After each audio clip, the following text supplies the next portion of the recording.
हमारा आज का टॉपिक है difference between if else and switch case. आज हम जानेंगे इफ एल्स और स्विच केस में क्या डिफरेंस है, इन दोनों में क्या अंतर है। तो आइए पहले इफ एल्स का देखते हैं। If else is a selection statement. If else को सिलेक्शन स्टेटमेंट कहते हैं क्योंकि इसमें या तो हम इफ एग्जीक्यूट कराते हैं या एल्स एग्जीक्यूट कराते हैं। हमें दोनों में से सिलेक्ट करना होता है। जैसे अगर हम कोई कंडीशन देते हैं और उसका दो स्टेटमेंट होता है तो या तो स्टेटमेंट 1 सही होता है या स्टेटमेंट 2 सही होता है। हमें इन दोनों में से सिलेक्ट करना होता है, इसीलिए हम इफ एल्स को सिलेक्शन स्टेटमेंट कहते हैं। Switch case, it is a multiple choice selection statement. Switch case को मल्टीपल चॉइस सिलेक्शन स्टेटमेंट कहते हैं क्योंकि इसमें बहुत सारे केस होते हैं और उसमें आप किसी भी केस को एग्जीक्यूट करा सकते हैं। जैसे बहुत सारे केस हैं, केस 1, केस 2, केस 3, केस 4, बहुत सारे केस हैं। आप उसमें से कोई भी एक केस को एग्जीक्यूट करा सकते हैं, इसलिए हम स्विच केस को मल्टीपल चॉइस सिलेक्शन स्टेटमेंट कहते हैं। नेक्स्ट है if else statement can test any type of expression such as integer, character, pointer और floating type और boolean type। if else statement जो है वो किसी भी टाइप के एक्सप्रेशन को एग्जीक्यूट कर सकते हैं, जैसे कोई भी इंटीजर हो, कैरेक्टर हो, पॉइंटर हो, फ्लोटिंग टाइप हो या बुलियन टाइप हो। इफ एल्स स्टेटमेंट इन सभी एक्सप्रेशन को एग्जीक्यूट कर सकते हैं। स्विच केस में देखते हैं, switch statement evaluates only character और इंटीजर वैल्यू। स्विच केस में हम सिर्फ कैरेक्टर और इंटीजर वैल्यू को ही इवैल्यूएट कर सकते हैं।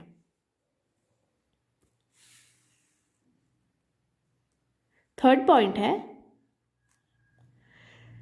Either if statement will be executed और एल्स स्टेटमेंट इज एग्जीक्यूटेड। जैसे कि हम देखें, एक एग्जांपल लेते हैं ऑड और इवन का।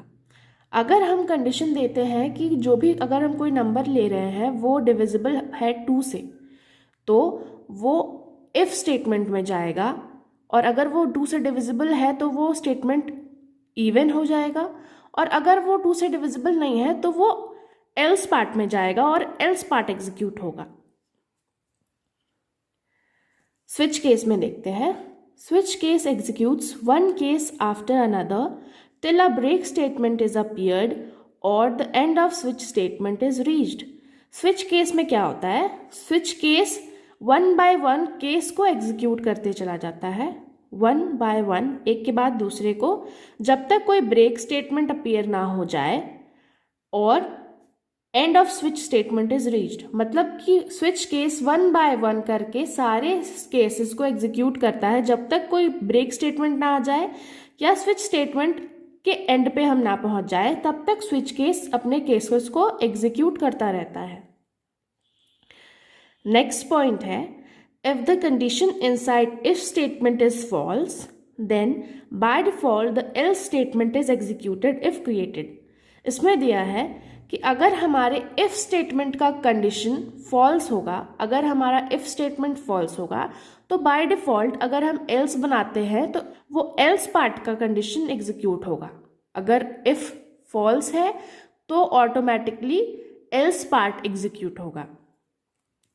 If the condition inside switch statement does not match with any of the cases, for the instance the default statement is executed if created.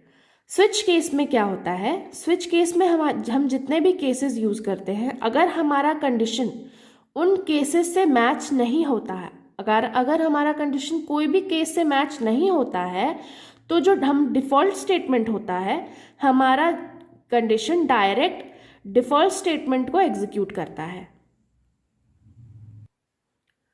अब हम इफ एल्स के सिंटेक्स को देखते हैं।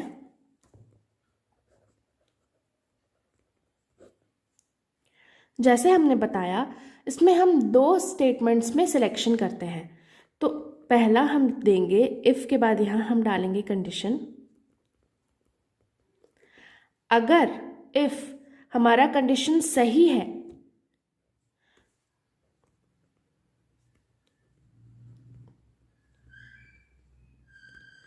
तो हम ट्रू स्टेटमेंट में जाएंगे, और अगर हमारा स्टेटमेंट सही नहीं है तो ऑटोमेटिकली एल्स कंडीशन जो रहेगा, फॉल्स स्टेटमेंट, हमारा कंडीशन वहां जाएगा। अब हम स्विच केस के सिंटेक्स को देखेंगे।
जैसा कि इसमें हमने बताया, switch case, case 1, case 2, 1 by 1, एक के बाद एक सारे केसेस को एग्जीक्यूट करते हैं जब तक कोई ब्रेक ना आ जाए या फिर हमारा एंड ऑफ स्विच स्टेटमेंट ना आ जाए, जो कि डिफ़ॉल्ट होता है।